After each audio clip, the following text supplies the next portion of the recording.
Hello, good day, and welcome to editorials, a broadcast from Canada. My name is Sandra Asante. There have been dozens of bodies found in the river between Ethiopia's Tigray and Sudan, and also as well be looking at the growing concerns for unity as Tigray conflict spreads. So stay tuned. I'll be back after the break.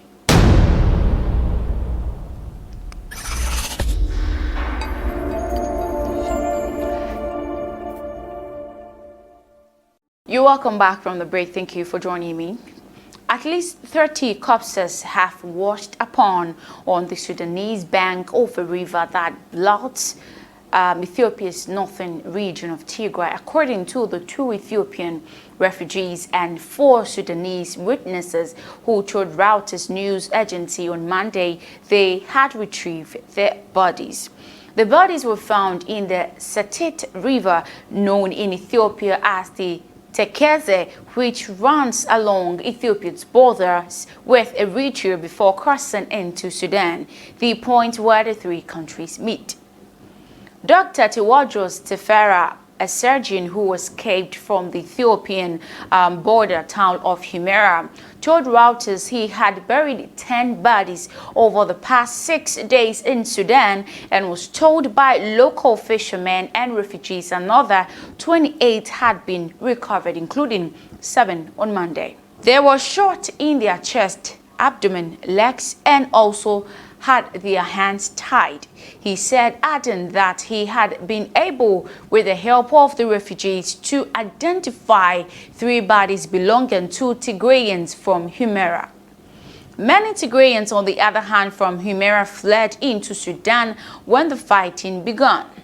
He shared 2 videos showing men digging a grave for a body that was upon on the shore and men burying what appears to be the same body in the fleshly dark grave.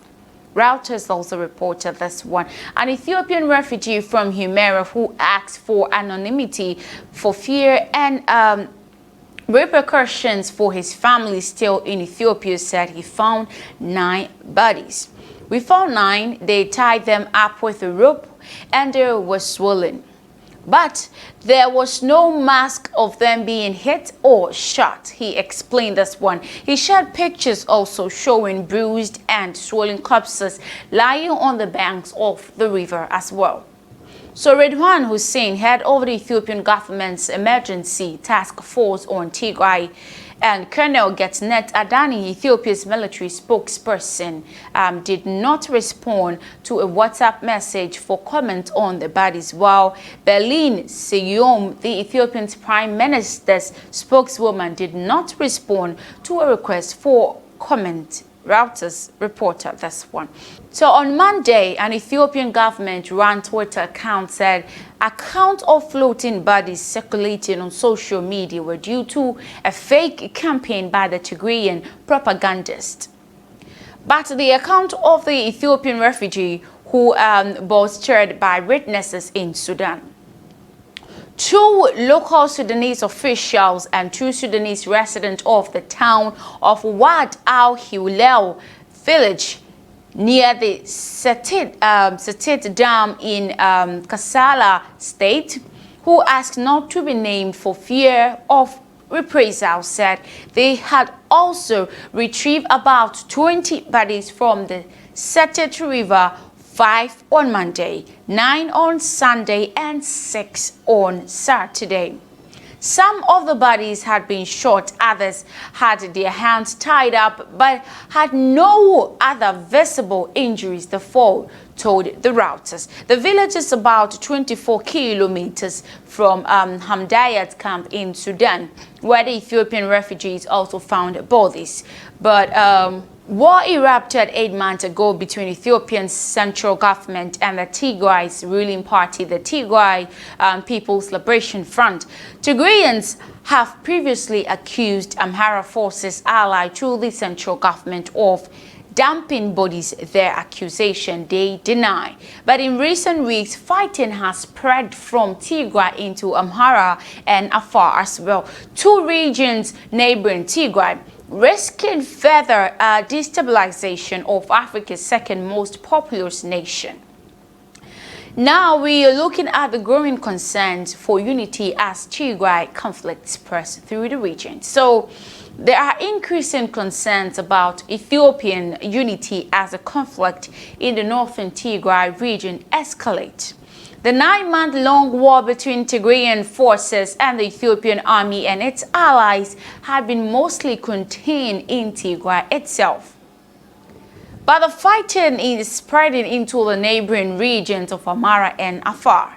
This is off the back of Tigrayan forces making significant territorial gains, including capturing the regional capital, Mekelle, in June after Ethiopian troops withdrew and the government declared a unilateral ceasefire. It is a sign that the Tigray crisis is getting worse. But this is by no means the only fighting happening right now in Ethiopia. It is the second most populous state in Africa with a history of ethnic tensions. In 1994, a new constitution was introduced which created a series of ethnically based regions meant to address the problems of an over-centralized state.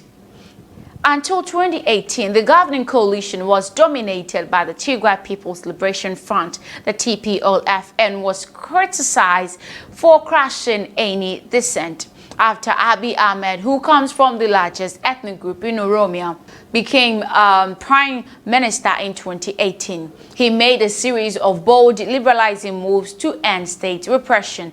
But this liberalization was accompanied by a burst in ethnic nationalism, with different groups demanding more power and land.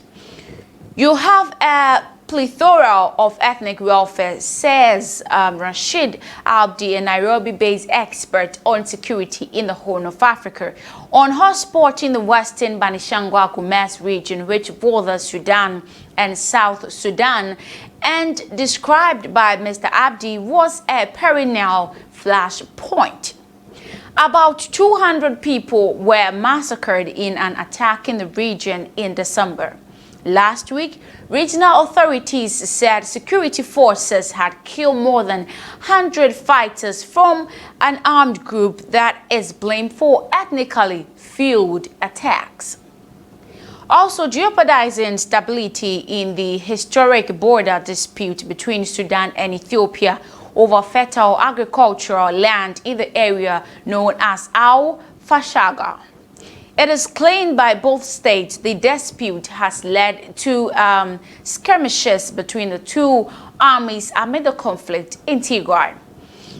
It has the potential to escalate but hasn't yet, Mr. Abdi continued by saying this. And on a single day last week, 1,100 refugees from Ethiopian small Kimant ethnic group fled to Sudan to escape fighting in Amara, the Ethiopian region which borders Tigray. Sudanese media reported this one.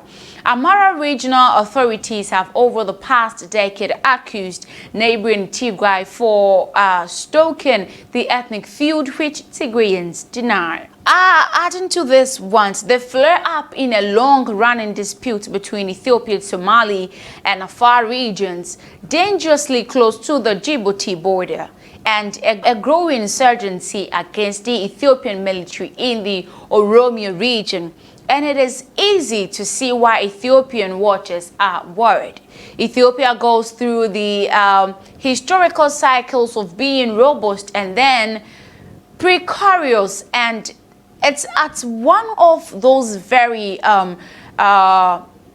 precarious moments, says Alex Dewar, executive director to the World Peace Foundation in the U.S. Some Ethiopian experts are now talking about state collapses as a real possibility. This is no denying Ethiopia is at an existential crisis moment, says Mr. Abdi. How it is going to navigate this crisis in Tigray as well as multiple points of ethnic welfare, nobody can be sure of, but it's in a serious crisis and there is a great risk of Ethiopia collapsing. But an academic at Ethiopian University of Gwanda, Menishel Maseret, said he did not believe that Ethiopia was on the brink of state collapse. It is not even appropriate to have a discussion about it in the first place. We have a functioning government that controls the country, except for Tigray. He claimed this one though, but I don't know if they do have a government like that. But the crisis in Tigray had, in fact, strengthening national cohesion among other regions and ethnic groups, which have rallied behind the government and military. Mr. Menishel added this one. But the Tigray forces have said they will not stop fighting until a number of conditions have been met by Minister Abiy Ahmed. This includes the end of the federal government's blockade of Tigray and the withdrawal of all opposed troops, the Ethiopian army, forces from other Ethiopian regions, and the Eritrean fighting alongside them.